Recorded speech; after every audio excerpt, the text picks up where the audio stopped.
Hello mga beshi, kumusta? For today's video ay meron ka bang potato sa bahay? Ito nga pala ang gagawin natin guys sa ating potato. Pagkatapos nga nating mahiwa ang ating potato sa dalawang slice, ay ipapakuluan lang natin ito tapos lagyan ng salt and pepper, tapos ayun na, luto na hanggang sa maluto. So susunod naman natin yung beans natin at saka ang ating cauliflower, ibablanch lang natin siya. Pero yung broccoli, papalutuin talaga natin, lulutuin natin. Tapos meron tayo ditong sauce.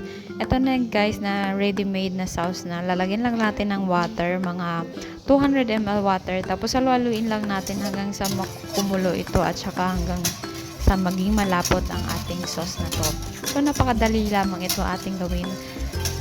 Ang ating pagkain for today. So ito nga pala ay tinatawag nilang AVJ or sa English ay ang tawag dito, AVJ is hard apple glaze krunta or tinatawag na potato meat vegetables, kumbaga sa kanila. Ito yung normal nilang pagkain every dinner. Hindi naman ganito always, pero always may potato talaga siyang kasama. So yung beans natin na blanch ko na kunti lang, hindi ko masyadong niluto kasi ipo-fry pa natin yun kasama yung pork chop. Pero itong ating broccoli, lulutuin talaga natin. Tapos lalagyan ko lang siya ng salt and pepper para may lasa. Tapos pagkatapos nga yung pork chop natin is ready, naman rin siyang salt and pepper din. Tapos kunting magic nilagay ko lang. Tapos ayan na. Tapos pagkatapos natin haluin lang natin itong ating sauce hanggang sa maging malapot, ready na siya.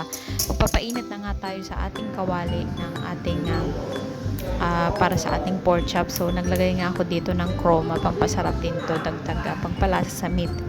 Kaya salt and pepper lang ang nilagay ko. So ayan na nga guys, pag mainit na to, ilalagay na natin ang ating pork chop. Tapos i-high temperature lang natin both side para madali siyang maluto at ma-bake siya ng both side brown. Kasi kung matagalan natin yung bake ang ating pork chop is medyo makunat na siya. So ayan na nga guys, luto na ang ating broccoli. So ayan ilalagay ko na sa ating lalagyan at pagkatapos isa-separate ko lang to lahat siya guys sa isang lalagyan.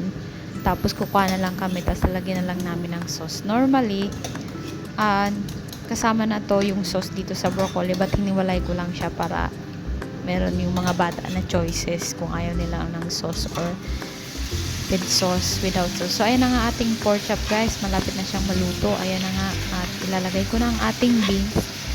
At pagka maluto ng ating beans hanggang sa ma-fried to, masarap to guys pag nilalagay dyan sa magkabilang gilid lang para maluto ang ating beans, pang padagdag lasa ito sa ating hanggang sa ma-bake. Tapos pagkatapos nga natin ma-brown ang ating pork chop both side ay ayun na. So meron na tayong AVJ, hard apple glaze krunta or potato meat and vegetables ang tawag nila dito sa English. Ayun na nga, very easy guys kung medyo busy kayo or late na kayo nakauwi sa bahay. Pag meron lang kayo neto, solve na ang ating dinner. So ayun na nga guys, enjoy! Ito ang normal na Dutch food. So ayun na nga, enjoy, and don't forget to like, subscribe, share sa aking Facebook page at saka sa aking YouTube channel. Bye bye!